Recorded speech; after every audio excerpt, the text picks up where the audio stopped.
Sir శివాజీని మన సినీ నటులు శివాజీ చేసిన వ్యాఖ్యలపై మీ సమర్థిస్తున్నారా లేకపోతే వ్యతిరేకిస్తున్నారా?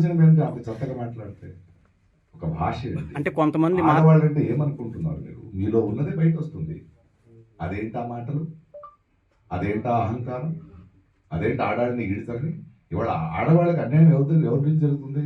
మగాళ్ళే కదా, తరతరాలుగా మనమే చేస్తున్నది కదా. మీరు ఒక వేదిక మీద మాట్లాడుతున్నప్పుడు మీకు ఉండాలి. సరే, ఆయన క్షమాపణ అడిగాడు, బట్ ఒక సంస్కారాలు బలిదారు కదా. ఇప్పుడు ఆమెను ఆంటీ అనడం అంటే వాళ్ళ భాష చూడండి. వాళ్ళకి ఆడవాళ్ళ బాడీ పార్ట్స్ తప్పితే తెలుగు రాదు వాళ్ళకి. వాళ్ళ బాడీ పార్ట్సే మాట్లాడతారు.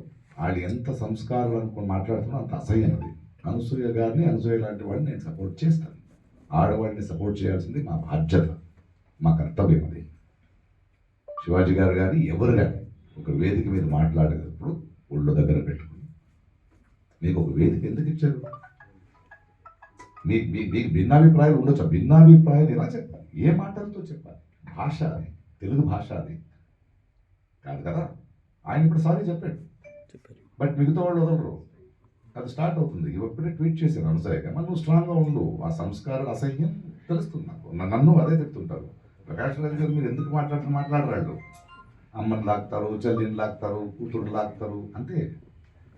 వాళ్ళ బ్రెయిన్ ఎక్కడుందో అక్కడే మాట్లాడతారు వాళ్ళు. ఖచ్చితంగా శివాజీ గారు చెప్పింది తప్పు. సభ్య సమాజంలో వీ కెనాట్ ఎక్స్పెక్టెడ్. మీరు ఎవరు చెప్పడానికి? మీ దృష్టి మార్చుకోండి. గిల్లేది ఎవరండి అమ్మాయిని? ఆడవాళ్ళ?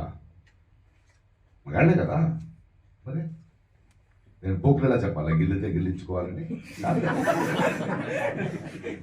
ఏం కదండి, తప్పదు. ఆరావళి పర్వత శ్రమికుల ఉత్సవం వాళ్ళ సాహిత్యోత్సవం ఇది. బట్ కళల మూలంగా కళ మన సాహిత్యం మూలంగా కూడా వాళ్ళ ప్రతిరోధాన్ని వాళ్ళు చూపిస్తారు. It's time to celebrate our fight, our ప్రతిరోధం. అండ్ ఇలాంటి వాటికి నేను ఎప్పుడు ఉంటా. I would love to be here. And నేను చాలా గర్వంగా ఉంది ఇక్కడ రావడం, వీళ్ళతో కలవడం. ఎందుకంటే నేను చాలా పోరాటాలు ఉన్నప్పుడు వీళ్ళు నా అండగా ఉండరు. అంటే ఒక అందరూ కలుస్తున్నాం. So it is so important and nice. And 2 నెలల ముందే అడిగారు, అప్పుడే నేను ఫ్లైట్ టికెట్ నేనే బుక్ చేసేసుకున్నాను. ఎందుకంటే ఆ కష్టం కూడా వాళ్ళకి ఇవ్వకూడదని. నాకు అంత డబ్బు ఉంది, సో అవన్నీ వద్దు నాకు, నేను వస్తాను, మాట్లాడతాను. సార్, వైద్యం ప్రైవేటులోనే, అంటే ప్రైవేటు బాగా నాకు చెప్పరా వాళ్ళు ఈ దేశం స్వతంత్రానికి ఆ గ్రూప్ నుంచి 2 పేరు చెప్పమని చెప్పరా. 2 పేరు ఆర్ఎస్ఎస్ నుంచి స్వతంత్ర సంగ్రామంలో మనం దేశానికి స్వతంత్ర దేశం మనదంటారు కదా. ఆ మొత్తం ఆర్ఎస్ఎస్ లో 2 చెప్పరా. 2 ఒక్కరైనా చెప్పమని చెప్ప. లేదు, అదొక సంస్థ కాదు, అది ఈ దేశానికి పెట్టిన విషం.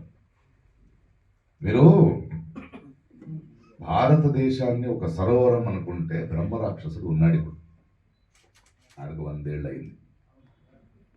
ఆ సరోవరం మీద ఒక కమలం ఇలా వికసించింది. మీరు ఆ పూత కొట్లాడుతున్నారు కాదు, మీరు కొట్లాడి దాని వేరుంది కదా.